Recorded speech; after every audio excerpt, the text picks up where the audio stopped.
Dios les bendiga, mis hermanos. Muy buenas tardes. Seamos bienvenidos una vez más a esta reunión en la que sabemos que Dios hablará a nuestras vidas y su palabra infundirá aliento a nuestros corazones. Estamos haciendo un recorrido por el Evangelio de Mateo y hemos encontrado en cada tema que nos ha permitido el Señor analizar bendición, gran aprendizaje, una enseñanza poderosa, hermanos. Así que la sección que nos toca ahora, en esta tarde, Evangelio de Mateo, capítulo 21, versículo 23 al 27.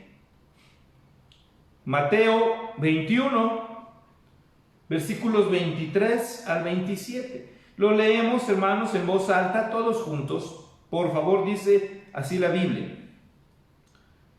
Cuando vino al templo, los principales sacerdotes y los ancianos del pueblo se acercaron a él mientras enseñaba y le dijeron: ¿con qué autoridad haces estas cosas?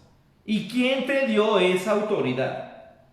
Respondiendo Jesús, les dijo: yo también os haré una pregunta, y si me la contestáis, también yo os diré con qué autoridad hago estas cosas. El bautismo de Juan, ¿de dónde era? ¿Del cielo o de los hombres? Ellos entonces discutían entre sí, diciendo: si decimos del cielo, nos dirá: ¿por qué pues no le creísteis? Y si decimos de los hombres, tememos al pueblo, porque todos tienen a Juan por profeta. Y respondiendo a Jesús dijeron: no sabemos. Y él también les dijo: tampoco yo os digo con qué autoridad hago estas cosas. Inclinemos nuestros rostros, hermanos, vamos a hacer una oración. Te damos las gracias, Señor, por concedernos nuevamente la oportunidad de estar aquí. Vamos a continuar con nuestro estudio, Señor, en tu palabra, porque estamos convencidos acerca de lo que tú dices en la Escritura. Es nuestro alimento, Señor. Necesitamos ánimo, necesitamos fortaleza y necesitamos saber, Padre, tu voluntad acerca de nuestras vidas. Ahí está depositada nuestra fe, en tu palabra, Señor, en ti.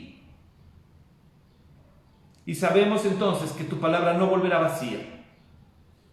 Habla al corazón de tu iglesia, Señor.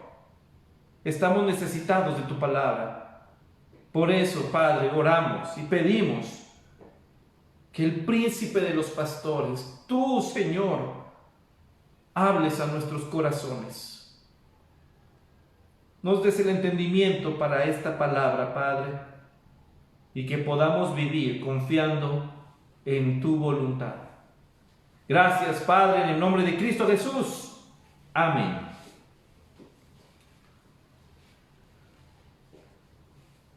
Tenemos a Jesús, hermanos, en una situación muy interesante.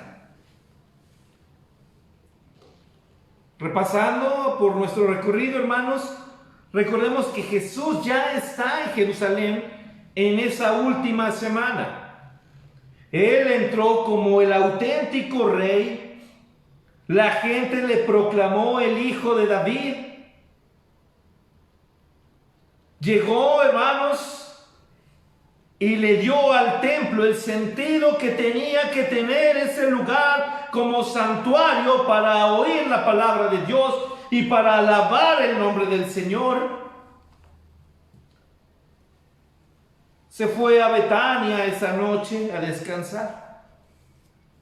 De regreso nuevamente a Jerusalén, ocurrió el evento de la higuera, dando una lección muy importante acerca del fruto, acerca de la fe que hay en nuestras vidas. Y de repente, una vez que llega a la ciudad, se dirige a un lugar al que él le encantaba, el templo. se dirige al templo, hermanos. Vamos a ver muy cotidianamente a lo largo de los evangelios que cuando Jesús estaba en Jerusalén, siempre estaba en las cercanías del templo. Siempre estaba en el templo. Él mismo se lo reclama más adelante a las personas que lo prenden. ¿Cuántas veces no me hallaron en el templo? Jesús era una persona, hermanos, que se deleitaba de estar en ese lugar. Y si quisiera preguntarnos, deberíamos preguntarnos, ahorita que estamos en cuarentena, hermanos, yo sé que todos anhelamos el encuentro, hermanos, en este bendito lugar. El poder recordar la banca en la que nos sentamos, las sillas que ocupan nuestros hermanos de la música, ver la pantalla prendida, ¿verdad? Saber que estamos llegando, hermanos, y está nuestra hermana con la lista para ver quién llega. Cuando teníamos esa oportunidad, hermanos, no la aprovechábamos. Y algunos llegábamos tarde. Y algunos ni siquiera llegábamos ya al culto de las 6. Jesús lo primero que quiere hacer al llegar ahí es ir al templo. Y Dios quiere, hermanos, que en el momento en que Dios nos lo autorice, el poder regresar, atesoremos estos lugares. Y luchemos contra todo lo que se interponga para poder estar con ánimo y corazón dispuesto, reunidos en el santuario. ¿Qué ocurre aquí? Jesús vino al templo. Los principales sacerdotes y los ancianos del pueblo se acercaron a él mientras enseñaba y le dijeron: ¿con qué autoridad haces estas cosas? ¿Y quién te dio esta autoridad? Hermanos, lo que tenemos aquí por parte de estas son dos grupos diferentes. Tenemos por un lado, están los principales sacerdotes. Los judíos tenían, hermanos, su cuerpo sacerdotal, pero de entre esos había unos que eran los principales, el concilio, el Sanedrín, los de mayor relevancia, mayor peso. Y por otro lado estaban los ancianos del pueblo, las autoridades legales. Así que esto es lo que llama la atención con respecto a esto. Porque se juntan los que supuestamente tenían liderazgo religioso y los que tenían liderazgo político. Las personas con mayor jerarquía en ese tiempo se topan y van con Jesús, se encuentran y se ponen de acuerdo en una pregunta tramposa, en una pregunta malévola, hermanos. La pregunta es sencilla. ¿Con qué autoridad haces estas cosas? ¿Y quién te dio esa autoridad? Hermanos, la pregunta que ellos hacen no está dirigida solamente a mera curiosidad. La pregunta que ellos hacen y por qué Jesús no les responde un sí o un no o una razón, es porque en esa pregunta ellos exigían mayor autoridad sobre Jesús. El único que se puede levantar a preguntar quién te dio esa autoridad es aquel que significa autoridad. Así que la autoridad espiritual, la autoridad social, se levantan y le dicen a Jesús: tú tienes que venir a decirnos si te damos permiso o no. Tú tienes que venir con nosotros a pedir autorización. Por eso es la pregunta molesta: ¿con qué autoridad haces esto? ¿Quién te dio permiso de hablar? Diciendo en otras palabras, nosotros somos los que mandamos en el templo. Nosotros somos los que mandamos en la vida del pueblo. Nosotros somos los que ordenamos. ¿Por qué estás haciendo esto? Esta pregunta, hermanos, tenía el objetivo de hacer que Jesús se doblegara ante ellos y les dijera una respuesta que ellos podrían utilizar directamente para hacer ver que Jesús no era el Mesías o para acusar a Jesús falsamente. Así que el análisis de esta pregunta, hermanos, es muy importante. Porque ambos demandaban para sí, ambos grupos, ser la autoridad. Por lo regular estos grupos chocaban. ¿Por qué? Porque la autoridad sacerdotal, hermanos, exigían, pues sabemos que el Sanedrín lo conformaban los líderes fariseos, los líderes saduceos, aunque estos dos también tenían conflictos doctrinales. Entre ellos se peleaban posturas. Y los ancianos del pueblo, hermanos, que habían asumido el papel de títeres ante el Imperio Romano. Así que no se llevaban muy bien. Pero aquí aplicaron ese dicho de el enemigo de mi amigo es mi enemigo. Así que los dos se juntaron y dijeron, vamos contra Jesús. Y en la pregunta, hermanos, tan tramposa, tan sucia, ellos se colocan en un lugar privilegiado de exigiéndole al Señor una respuesta que al ser dada la respuesta implicaba que Jesús se sometiera a ellos. Hermanos, pero Jesús es el Señor. Y no les falta el respeto. Jesús los antepone con un rol importante en cuanto a decisión moral y espiritual que ellos no quisieron asumir. No solo los exhibe, hermanos, con el fin de humillarlos, sino que la respuesta de Jesús va con el fin de confrontarlos. ¿Por qué? Aquí en México, ¿cómo se escucha mucho esa pregunta, esa respuesta? Solamente un tonto contesta una pregunta con otra pregunta. Pero ¿sabe qué creo? Que ese es un pensamiento para evadir responsabilidades. Porque lo que hace Jesús aquí es hacer precisamente eso. Y perdón, pero Jesús no es ningún tonto. Jesús tiene la autoridad y en su pregunta, porque esa es la respuesta de Jesús, otra pregunta, Él demanda, hermanos, no solo ser el Señor, sino además confronta con la irresponsabilidad de ambos grupos de liderazgo. Les dice, respondiendo Jesús, versículo 24, les dijo, yo también os haré una pregunta, y si me la contestáis, también yo os diré con qué autoridad hago estas cosas. Les voy a hacer una pregunta antes de contestar. Pero quiero saber si ustedes han entendido la falla que tuvieron en su liderazgo. Si ustedes admiten esto, entonces yo les van a merecer, van a ser dignos, porque ustedes mismos están reconociéndolo. Van a ser merecedores de una respuesta. Jesús no dijo, no les voy a contestar porque quiero. Jesús demostró que ellos tenían una inmadurez para estar en ese lugar. ¿Por qué? Porque no entendieron, hermanos, el mensaje principal. Pregunta, versículo 25. Y Jesús se mete en un tema complicado para la sociedad ahí, ¿verdad? Juan el Bautista. El bautismo de Juan, ¿de dónde era? ¿Del cielo o de los hombres? Así de sencillo.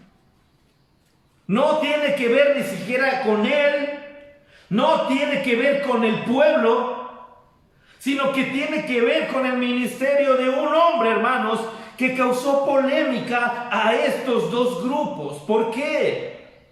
Es más, Juan ni siquiera pertenecía a ninguno de estos dos grupos. Por la descripción que nos dan los evangelios, entendemos que Juan el Bautista pertenecía al grupo de los esenios, que ellos se apartaban, hermanos, a estudiar, a vivir un quebrantamiento físico y espiritual en las cuevas, en los desiertos, para poder estar a solas ante su preparación espiritual y regresar con un mensaje. El mensaje de Juan, hermanos, era preparar el camino para el Mesías. Cuando llega Jesús, Juan lo presenta, he aquí el Cordero de Dios.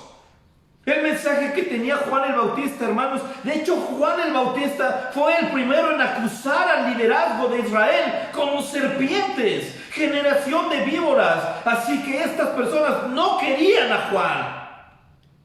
Llegaron soldados y también les dijo, tienen que ser honestos. Tienen que ser íntegros. Confórmense con su salario. El mensaje de Juan, hermanos, iba más allá del pueblo y acusó a Herodes de estar en un pecado de adulterio, de incesto, porque estaba con su cuñada. Así que el mensaje de Juan era un mensaje del Señor, pero confrontador. Un mensaje que a ellos, hermanos, literalmente les agredía por su conducta. Y veían en la gente el arrepentimiento porque iban al bautismo de Juan. Así que ellos sí sabían quién era Juan el Bautista. Pero aquí viene el problema. ¿Cuál fue su actitud ante el ministerio de Juan el Bautista? Si ellos entendían qué significaba, cuál era el valor del ministerio de Juan el Bautista, iban a entender quién era el Mesías. Así que Jesús los lleva primero a eso. Entiende primero lo sencillo. ¿Quién es Juan el Bautista? Entonces dice, ellos discutían entre sí, como vente, vamos a hablar tú y yo a solas, porque si no, nos vamos a meter en un problema. Si decimos del cielo, nos dirá, ¿por qué pues no le creísteis? Y si decimos de los hombres, tememos al pueblo porque todos tienen a Juan por profeta. ¿Sabe qué es lo interesante en esto? Que ellos se adelantan a la respuesta de Jesús. Vamos a recapitular. Jesús les dice, si ustedes responden lo que yo les digo, les voy a dar la respuesta que quieren. Y ellos, al analizar la pregunta de Jesús, dicen, si respondemos esto, nos va a responder esto. Si respondemos esto, nos va a responder esto. Cuando Jesús dijo, solo respondan lo que les voy a decir y yo les daré la respuesta. ¿Se da cuenta cómo nosotros mismos nos hacemos más complicado el asunto? Pero ellos sabían, hermanos, lo que los acusa, que es su conciencia. Porque saben que su respuesta, hermanos, va a decir en qué calidad de humildad, de fe, tuvieron ellos como liderazgo. Y lo primero es que nunca se quisieron sujetar a un tipo que andaba vestido, hermanos, de piel de camello nada más, que comía chapulines y miel, cuando ellos eran la autoridad. Les faltaba humildad y no quisieron sujetarse al mensaje de Juan. Y ellos mismos dedujeron lo que va a pasar. Ellos mismos sabían que no tenían respuesta. ¿Con qué cara vamos a decirles es que era del cielo? Porque ellos mismos sabían que no habían aceptado ese mensaje del cielo. ¿Con qué cara iban a decir es que es de los hombres? Porque ellos mismos estarían diciéndole al pueblo, son una bola de tontos por seguir el mensaje de Juan. Así que ellos mismos, hermanos, son los que reconocen y admiten su falta de compromiso ante un mensaje divino. Si decimos de los hombres, tememos al pueblo. Y respondiendo a Jesús dijeron, no sabemos. Y creo que esa respuesta es sincera. No tenían idea. No sabían cuál era el valor espiritual del mensaje que traía Juan el Bautista. Habla de su ignorancia. Las respuestas que tienen arriba son congruentes, sí. Pero cuando nosotros, hermanos, tratamos de adecuar a Dios a nuestro concepto, a nuestra cosmovisión, nos vamos a quedar de la misma forma. No sabemos. Cuando nosotros queremos meter a darle una explicación a la esencia, a la persona de Dios, mediante nuestro razonamiento, nos vamos a quedar cortos. Simple, es que si yo tengo 2 brazos, Dios debe tener 2 brazos. Si yo soy un ser creado, entonces, ¿quién creó a Dios? Y empezamos, hermanos, a quitar a Dios de su lugar, de su trono, para meterlo en un concepto de una idea errónea en el que nosotros mismos, hermanos, vamos a quedar en disgusto porque no hay respuestas. Tan simple que es: Señor, lo que tu palabra revela, yo lo creo. Por eso Dios es Dios. Nosotros estamos en esa necesidad. Ellos confiesan: no sabemos. No podemos dar una explicación. No tenemos argumento. Tememos a la respuesta. Y entonces Jesús les dice así de simple. Ellos le dijeron, versículo 27, no sabemos. Y él les dijo: tampoco yo les digo con qué autoridad hago estas cosas. Jesús les dijo: no tienen idea de lo que están preguntando. No les voy a dar una respuesta. No la merecen, no la entenderán, no la comprenderán y peor, no la van a aceptar. Mucha gente habla diciendo: explícame, demuéstrame con la Biblia que Dios, dime en la Biblia, dime si es verdad que la Biblia dice. A más de uno le he respondido de la misma forma: si te lo demuestro en la Biblia, ¿lo vas a creer? No, la verdad es que no. Entonces, ¿para qué te lo explico? Demuéstrame en la Biblia por qué usted toma estas decisiones. Si se lo explico con la Biblia, ¿lo va a admitir porque está en la Biblia? No, la verdad es que no. Entonces, ¿para qué lo explico? Jesús les dice aquí: si ustedes quieren admitir esto, les doy una respuesta congruente. No es que no queremos, entonces no les voy a dar la respuesta. Pero les puedo asegurar que estas personas sabían y temían por lo que estaban viendo en el ministerio de Jesús. Simple, hermanos. Dios no demanda de nosotros el entender. No lo exige. Dios espera de nosotros fe. ¿Cuántas veces no Jesús respondía: tu fe te ha salvado? Tu fe, por tu fe recíbelo. Solo fe.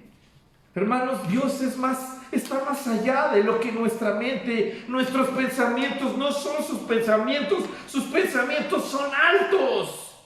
Nuestra visión es corta.